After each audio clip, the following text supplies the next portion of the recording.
Et salut à toi mon Ray, on se retrouve pour ma seconde vidéo. Aujourd'hui, ça va être une vidéo mon gars, on va en fait direct rentrer dans le vif du sujet. Je t'ai parlé rapidement dans ma première vidéo.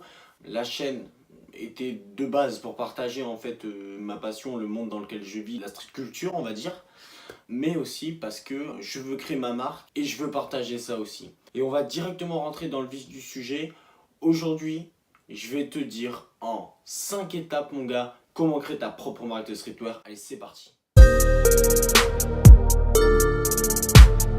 Première étape mon gars, pour commencer, tout simplement, pour créer sa marque, on part du principe que t'as ton idée de base, hein, t'as 2-3 designs, t'as 2-3 trucs, t'as trouvé un peu des petits bails, des petits genres comme ça. Et la première étape, ça va être de connaître son positionnement. Alors qu'est-ce que c'est son positionnement? C'est par exemple, en fait ça va être tout simplement quelle clientèle tu vas viser. Par exemple, est-ce que tu vas faire des vêtements de très bonne qualité que tu vas vendre un, je sais pas, on va dire un bomber, tu vas te dire je vais le vendre 300-400 euros. Là, tu vas te positionner sur une clientèle qui est plus aisée, on va être sur des produits qui sont plus luxueux. Ou est-ce que tu vas te positionner avec des produits qui seront à moindre coût sur voilà, une clientèle qui est beaucoup plus large, on va dire par exemple, le streetwear c'est beaucoup d'étudiants, jeunes adultes, etc. Est-ce que tu vas te positionner sur ce genre de personnes? C'est ça en fait qui est important. Et c'est très important en fait de savoir ça parce que ça va te permettre d'avancer pour la suite. En fait, tout le plan va se construire sur ça. Et la deuxième étape, mon pote, ça va être l'identité de la marque. Donc l'identité de la marque, ça va être tout simplement le logo, slogan, le nom, tout ce qui est les designs, etc. Ça va être toute la création, toute l'identité de ta marque. Pour ça, il va falloir vraiment que ce soit carré. Il faut que tu le, en fait, quand il faut le créer, c'est un gros travail parce qu'il faut qu'il y ait la totalité pour que tu sois sûr de où tu avances après.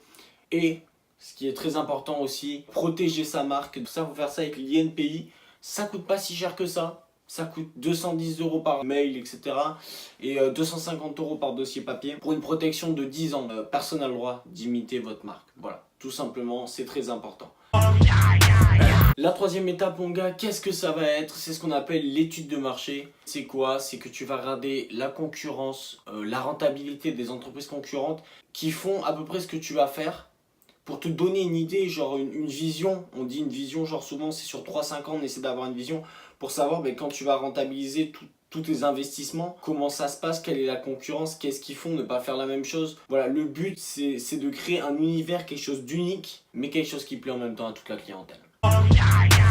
La quatrième étape, mon gars, c'est ce qui fait mal, c'est le financement, c'est les levées, c'est comment te permettre de créer ta marque, de financer les premiers modèles, la conception, même avant ça, un site internet, si c'est de la vente site internet, tout ça, il faut les lever. Alors tu peux bien sûr partir sur des crédits, mais le but c'est de créer sa marque à moindre coût. Donc pour créer ta marque à moindre coût, en tous les cas, l'INPI, il faudra que tu payes. Ça c'est obligé. Et ensuite, il va falloir en fait que si tu fais des vêtements par exemple qui sont imprimés, il faut que tu calcules tous les coûts et que tu vois comment tu finances ça. C'est très important de se faire un plan pour ça parce que tu vas vite savoir si déjà ton idée est faisable, si tu auras besoin de l'aide d'une banque et d'un crédit, si tu peux te le faire solo, si tu dois chercher des fournisseurs, quels fournisseurs. Donc il faut en fait avoir un dossier qui te donne en fait toutes les informations qui vont te permettre de créer à peu près sereinement ta marque.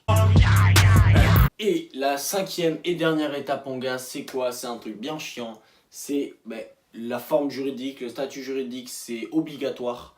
Et tu ne peux pas prendre n'importe lesquels. Il y en a qui sont mieux que d'autres. Tout dépend en fait de l'activité que tu vas avoir. Mais c'est ce qu'on appelle en gros des micro-entreprises ou entreprises individuelles. Après, tu as la responsabilité, etc. Mais ça, en fait, ça te permet d'avoir des régimes fiscaux qui sont avantagés. Ce statut, tu peux l'avoir facilement. Par contre, selon les statuts, tu vas avoir des chiffres d'affaires. Donc chiffre d'affaires, c'est en globalité l'argent des ventes. Ce chiffre d'affaires-là, il ne devra pas dépasser, selon la forme juridique, un certain seuil. Tout ça, en fait, il faut se renseigner. En tous les cas, les potes, vous inquiétez pas, je vous mettrai dans la description des petits liens comme ça pour vous renseigner, pour que vous lisez vraiment le truc si vous êtes intéressé. Si vous avez des questions, des choses dont je n'ai pas parlé, que vous n'arrivez par exemple pas à trouver, n'hésitez pas à glisser dans mes DM Instagram. Donc sur ce les gars, je pense avoir parlé en globalité de comment créer sa propre entreprise et sa propre marque Je referai peut-être une autre vidéo où on se précisera sur certains points, etc. Selon l'avancée aussi de la création de ma marque. En tous les cas, les gars, en attendant, n'hésitez pas à vous abonner, à lâcher le petit pouce bleu. N'hésitez pas à glisser sur mon Instagram et mon Snapchat. On se retrouve là-bas les gars et je vous dis à la prochaine. Ciao.